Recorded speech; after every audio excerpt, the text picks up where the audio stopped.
Know the Garnet. I'm your host, Matt Judge, and today I'm joined by Matt Midkiff, head baseball coach of the Swarthmore Garnet, who's entering his 9th year. Thank you for joining me today, Matt.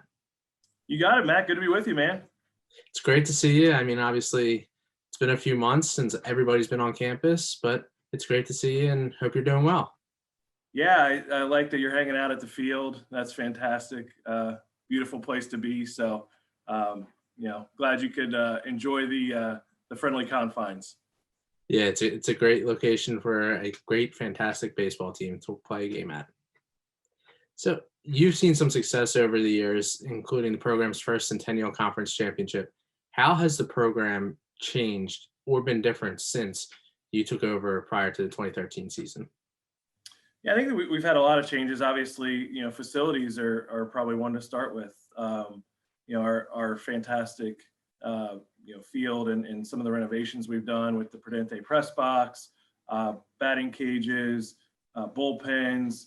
There's just a lot of stuff, brand new scoreboard, all that stuff. So it's been, really cool to have those types of improvements. I think the Matchbox has been a really integral part to our program developing. And I think a lot of the programs at Swarthmore developing and, bringing in someone like Chris McPherson as our head strength coach has been, has just done wonders for our players. Chris does a fantastic job. So, that's kind of the first place I would go is, just those support type things that help our student athletes on a day-to-day basis have really improved for not only our program, but all the programs at Swarthmore. I think over time, especially at a place like Swarthmore with the unique, academic requirements and challenges in recruiting, it gets to the point where, you have to really learn what type of student athlete will thrive in, this particular environment. And I think, as a coaching staff, we've really learned who we want to recruit and who will fit and who kind of fits us. And so that has been, I think, another big step forward for us in our program. And I think that we've had some stability the last few years with our coaching staff, which has been, really was great for me and great for the players to, get to know those guys and just have those relationships because, ultimately we are a relationship first program. So we want our players to have a great experience. We want them to have fun and, just feel comfortable interacting with the coaching staff and really get everything they need in order to have a top-notch baseball and academic experience. Mm-hmm. And you mentioned it already, the facilities have improved over the years. You mentioned my background already. Back in 2018, you did a walkthrough of the new PPR building. It's a residence hall. It overlooks your field. It has a great vantage point for students to watch your games. What is your favorite part? Because there's different aspects of that building that they can watch the game at. Yeah, I think, I have to go to the terrace. I really think the terrace is my favorite part. And doing that walkthrough as a social media influencer like I am, you want to make sure you get to the meat of the building, but the whole thing is just fantastic. Where the apartments are great where the students live, and the areas, the common areas down there that overlook the field and just kind of give a real, coffee house kind of collegial feel to that building. It's just a fantastic design and the way they integrated it to the field has just been fantastic. And I know that, the architecture firm that has designed that has won many awards and well-deserved because it is definitely a shining light on our campus for sure. Yes, and actually in the same year, 2018, one of my favorite pictures that I've seen going through some records and obviously going through some social media posts is when after you won the conference championship, just your team running out and showing the love to the students that were watching the game on that terrace. And it's just an awesome picture. Yeah, that will be etched in my memory for forever.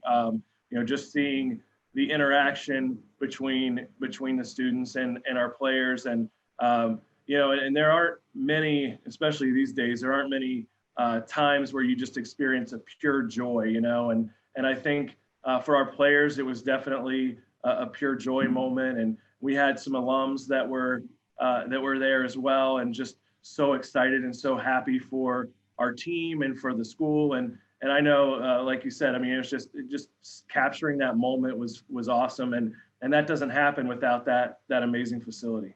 And I definitely agree with you on that. And as a student athlete, you experienced playing at Division 1 and 3 levels. What was your most memorable experience as a student athlete?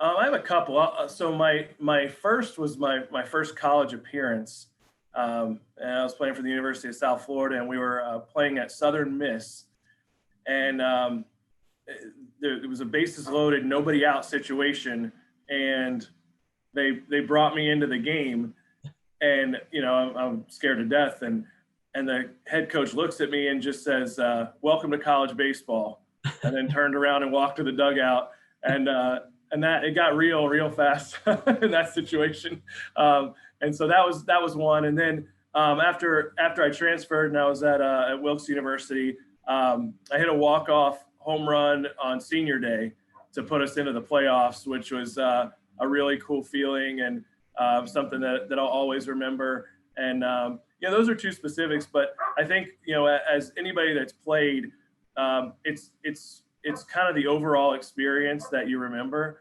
and just playing with my teammates and having fun, and it just, whenever you play a game, you hope it makes you feel like a kid for a little bit longer, and so I cherish all those opportunities and the memories of playing and being with my friends and teammates, and so those stand out. But every day getting to go to the yard and play some baseball was always a good day. That's great, and it kind of segues to my next question. You mentioned that your head coach said "Welcome to college baseball" when you were put in that tough position. Yeah. How has that experience, both at the Division 3 and Division 1 level, taught you and helped you along the way as your current coaching position? Yeah, Matt, that's a fantastic question, because I think, and this is what I kind of tell young coaches too, is, oftentimes the coaches that you may not agree with as much are the ones that teach you the most, because you're required to think about how you might do it differently. Mm-hmm. And, and I did have two very different experiences, from, my Division 1 experience to my Division 3 experience. And my Division 1 experience, was not ideal for me. Didn't work out the way I wanted, but little did I know that there was this Division 3 option that would allow me to play, have fun, and still compete, but have more balance. And so I think that's what drew me to Division 3, and ultimately why I love Division 3, is because it does give me the opportunity to coach guys that have other loves in their life. And I think that's really important. I think as coaches, we need to be balanced. And so I think we want our student athletes to be balanced too, and have these other interests. So, Division 3 turned out to be a perfect experience for me. And I had a coach that, really just let me have that experience and let our team have that experience. And, and somebody that I really admire, and, not necessarily from a baseball technical side of things, but just somebody who cared and wanted us to have a great experience. And so I try to make sure that through, what Coach Folick at Wilkes taught me, to care about people and to, support them and support our players, that we hopefully we do that for all of our guys, on our team, and that they leave Swarthmore having just a fantastic experience, aside from the playing part and the winning part, but just really enjoy, being together and feeling supported. And that's important, especially like you said, in Division 3, there's so many different things that student athletes have to worry about. Swarthmore has the rigorous academic criteria. Mm-hmm. You also, as well as many other coaches in Swarthmore's athletic department, teach student athletes things about off the field and off the court. How has the signing of TJ Ramos and Team Impact helped you kind of grow as a team off of the field? Yeah, man, I tell you what, we we are so blessed to have that opportunity to interact with somebody like TJ. And Team Impact, for people that don't know, Team Impact pairs young people that are going through some physical challenges and some health issues with college teams, and gives them an opportunity to join that college team and be part and have a support system. So, TJ came to us last year, and we had the signing day and got to bring him on as part of our organization, part of our program. And what's really cool is that our players and TJ, I mean, they text all the time. They stay in touch, and unfortunately, the way the season ended, we didn't have TJ out to the field as much as we would have hoped. But we plan to continue that partnership and that relationship. And I know that TJ is playing for a team with one of our assistant coaches. Coach Booth is coaching that team, and so TJ's playing with those guys, and which is awesome. And so we're just really fortunate to have that, to be able to have that partnership with Team Impact. And I think our guys, obviously, they know they're blessed. They know they're very fortunate to have the opportunity to get a great education in a place like Swarthmore and play baseball, which is such a bonus. And so I think they're able to see somebody like TJ, who has had a couple of struggles along the way, but is still doing his thing and playing ball and going to school and making people around him better. And I think it just inspires our guys to continue to touch people's lives as they move forward in their careers. That's great, because just having him around the program can definitely be like, okay, I had a bad game, but you know what? I can move on. Next game, next day, you can just move on and forget about those struggles.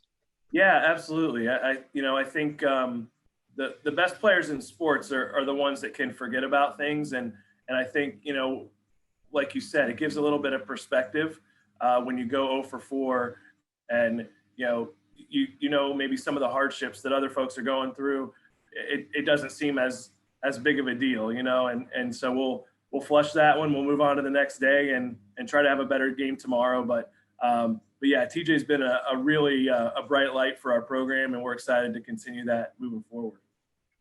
It's fantastic to hear. And now I'm going to get into something you did in the spring after quarantine, well, during quarantine, I should say.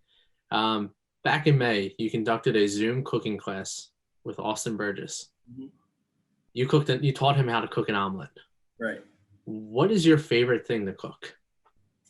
Omelet. An omelet? Is that the only thing you can cook? No, that's all. That's why there was only one episode, that and the low ratings, but mostly because the only thing that I know how to cook is an omelet. But no, I mean, I do some grilling. I enjoy doing that. I would love to get more into recipes and something that's going to take a while. With 2 young kids, it's like, how fast can we get this thing accomplished? How can we get something on the table?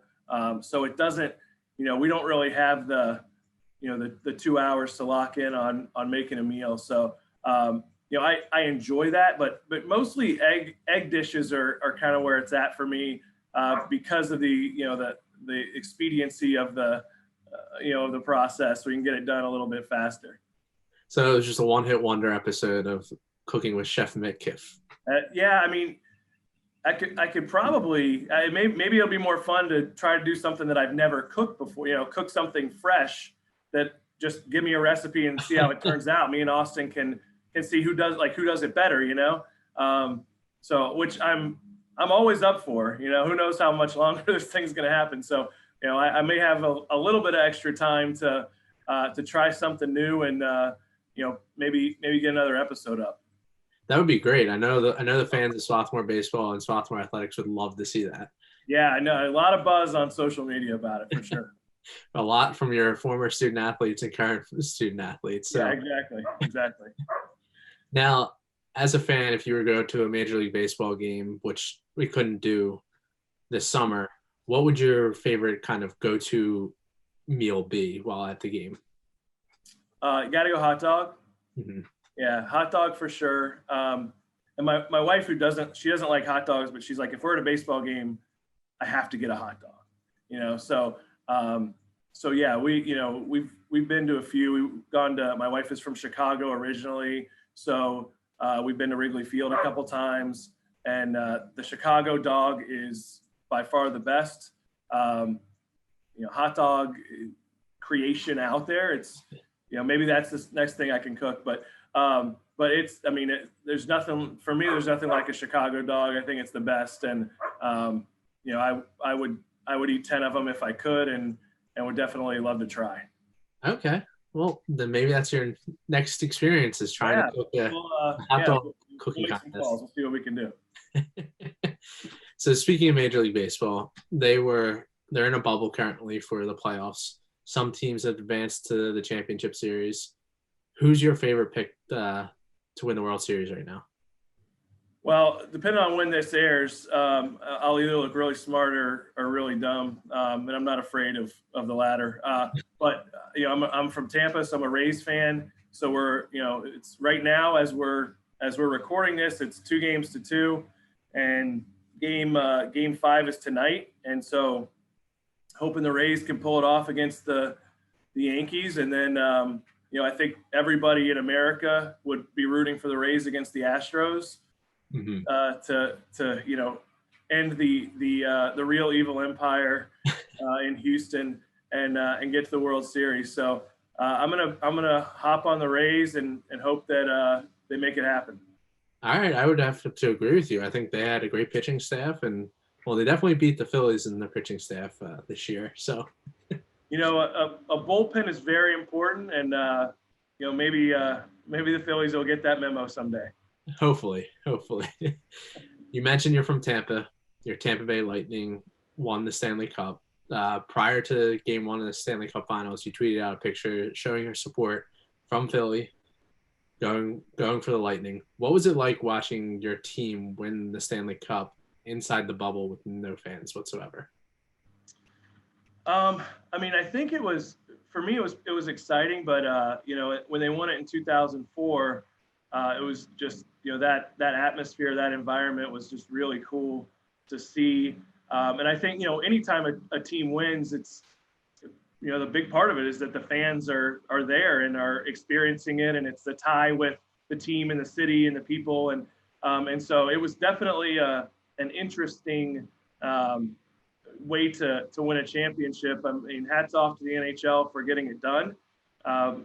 Just being able to complete that season, I think was remarkable. But it's anytime your team wins, it's just it feels really good. And what was really cool is 2004, I didn't have any kids or anything, and so this time I got to share it with my kids, and they were very excited to see the Lightning win. So I was pretty pumped, and also, kind of what you were talking about before with the Rays. Last night, the Bucks lost and the Rays lost. So, it brings you back down to earth pretty fast when things, with pro sports. Yes, yeah, I definitely agree. I'm a Philadelphia sports fan, so we talked about our bullpen. The Eagles right now are leading the division 1-2-1. I don't know how that's possible, but that's beside the point. It's a crazy year, Matt. It's a crazy year. It is. So if Tampa goes to win the World Series, are you going to stick with the Buccaneers to win the Super Bowl and go 3 for 3? I don't know, man. Lots of injuries. You lost another defensive lineman last night, one of their big run stoppers, and they've just had many injuries, this early on, which I'm wondering if that has something to do with the lack of training camp and those kinds of things, that maybe those guys are not in the shape that they normally would be. That a lot of injuries around the league. So I think it might just be a case of who's still standing at the end. And but with Tom Brady, you always have a chance. So hoping they at least make a run, get in the playoffs, and have a good showing. Yeah. So if you weren't a baseball coach, what would your dream job be? Probably stand-up comedian. Okay. But I probably wouldn't be good at it. So So I had so when I almost went into Secret Service. That was like the one thing I was thinking about, was going into the Secret Service. I had a friend who was on the presidential detail and kind of was like, oh, I think you'd be good at this. So I heavily considered that right before I got my first baseball job. And then the other thing that people have said about my style of humor is that I should write for The Simpsons. Mm-hmm. So I don't know. I don't know if that's true or not. But I think that would be fun, to write for a show like that. I don't know if I have the cognitive ability to do that. I don't know that I was blessed with that gift, but I'm always good for a one-liner here and there. So, if there's a job where you can spit out one-liners, maybe talk show host, I don't know. But you want to be a comedian? Yeah. Yeah. No, I don't know. Do you want to tell the joke? Okay, fine. You can tell a joke. What happens if you hug a baby zebra? I don't know. What? You get stripes all over you because the paint hasn't dried yet. Here's the thing. This is always coaching. So you have to say, the paint hasn't dried yet. You have to make sure that they hear the paint part, because that's the biggest part of the joke. All right? Mm-hmm. All right, go work on that. We'll try it again. So, yeah. Hey, it's not easy for you. runs in the family. I don't know. Maybe The Simpsons will see this, and maybe both of you can write an episode. There you go. We could co-write. I need him for that. Like I said, for the cognitive ability, I need my son, and then I can assist him. I think is how it would probably work. Yeah, I think that's a good idea. So, what is something fun that not everybody knows about you? Something fun. I don't know if I would say something that's interesting that maybe not a lot of people know about is I'm really into tropical fish. Okay. I like aquariums and all that stuff. And so I really I know what kind of fish are like out there, and I know what fish can go with other fish and size of aquariums and things like that. Really kind of useless knowledge, but I enjoy. It's like something I enjoy doing, and have kind of gotten my kids into that hobby a little bit as well. So I don't play a lot of golf or anything, but that's something I guess that's a little different that I do. Yeah, I think isn't golfing and baseball kind of supposed to be synonymous with each other, because once you get eliminated, you're immediately hit the limit, right? What's fun? I mean, I grew up and I played a little bit of golf as a kid, but then when I decided that baseball was going to be, my sport, I figured the swing thing didn't really work. Mm-hmm. So I'm pretty sure that kind of lends itself more to being a pitcher. That a lot of the pitchers, there was the Braves staff back in, the 90s and 2000s. Those guys were serious golfers, and they would pitch their 2 innings and they'd be on the course before the 4th inning started. So I think it's a really it does go hand in hand, and you don't want to be playing golf during the playoffs. That's not an ideal situation, but I guess I should play more, but I just don't. Time-wise, I devote myself to the kids' sports and all that stuff. So. Yeah. Before we finish this interview, is there anything you would like to add?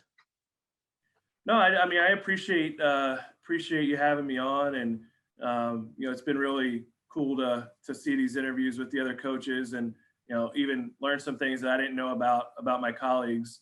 And I think the big thing is just that we really miss our players, or having all of our guys, back on campus and out on the field, and just those daily interactions. And so can't wait to get them back. And like I said, just want to get back to some normalcy, and really excited about where our program's going, and really excited to, like I said, have our guys back and have those opportunities to be with them again. And I know that they're itching to get back on campus and start playing again too. So, can't wait for that day to come. It can't come soon enough. As you have seen, it's always a little busy and chaotic around the house. So would love to get into the office and get on the field and get back to some baseball. Yeah, I couldn't agree with you more. Coach Midkiff, thank you very much for joining me today. And we look forward to seeing you and the Swarthmore baseball players back on the field soon. Thanks, Matt. Go Garnet.